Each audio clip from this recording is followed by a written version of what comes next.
ते काम होणार आहे त्याच्यावरती किती मार दुसरा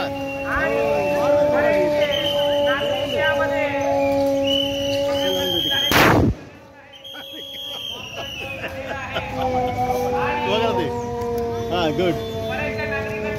देवळाली कॅम्प इथं शनिवारी दिनांक 10 तारखेला दुपारी 4:30ला जुन्या बस स्थानकावर अर्धा तास मॉक ड्रिल थरार नागरिकांनी अनुभवला. हवाई हल्ल्यानंतर नागरिकांना वाचवण्याचं बचाव कार्य करण्यात आलं. देवळाली कॅम्प पोलीस स्टेशन हद्दीत जुने बस स्थानक इथं आपत्ती व्यवस्थापनाकडून मॉक ड्रिल घेण्यात आलं.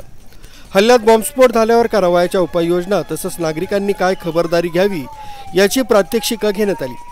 मॉकड्रिलसाठी देवळाली कॅम्प पोलीस ठाण्याकडील वरिष्ठ पोलीस निरीक्षक संजय पिसे यांच्या मार्गदर्शनाखाली 1 अधिकारी, 6 QRT पथकातील 7 अंमलदार, नागरी संरक्षण दलाकडील 15 कर्मचारी, अखिल भारतीय स्थानिक स्वराज्य संस्थेचे 6 ट्रेनी फायरमन, 19 होमगार्ड, छावणी परिषदेचे 1 फायरमन ब्रिगेड गाडी, 6 फायरमन, 2 ड्रायव्हर, कॅन्टोन्मेंट हॉस्पिटल तसंच सिव्हिल हॉस्पिटल व 108 ॲम्ब्युलन्स व 12 कर्मचारी उपस्थित होते. दरम्यान जुन्या बस स्थानकावर मॉकड्रिल दरम्यान स्थानिक नागरिकांनी सहकार्य केलं.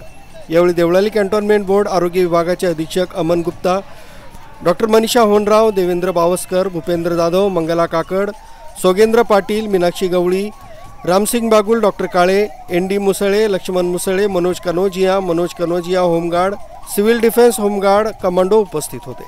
हवाई हल्ला केला, नागरी वस्तीमध्ये बॉम्ब पडला एखादा तर काय करायचंय, तर त्या संदर्भातलं हे मॉक ड्रिल होतं. आपल्या नागरिकांना समजावं, हा याच्यामागे खूप मोठा उद्देश आहे.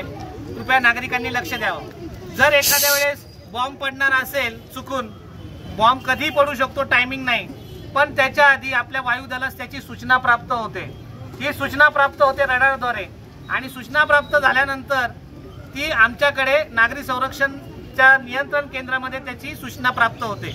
मग त्यावेळेस आपण काय करतो की आम्ही कलेक्टर साहेबांना सांगतो आणि कलेक्टर साहेब आदेशित करतात की तात्काळ काय करा, भोंगे वाजवा. भोंगे म्हणजे काय, सायरन. जो आता पहिल्यांदा सायरन वाजवला, तर सायरन वाजल्यानंतर तुमच्या लक्षात यायला की काहीतरी धोका आहे. आणि त्यानंतर जर रात्र असेल तर तुमच्याकडे लाईट जाणार.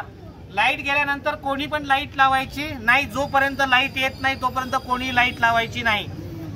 आमचे नागरी संरक्षण दलाचे कार्यकर्ते जर त्या भागामध्ये असतील तर तुम्हाला घरी सांगायचं. मुख्य संचालक रवींद्र जाधव, लोकराज्य न्यूज, देवळाली कॅम्प.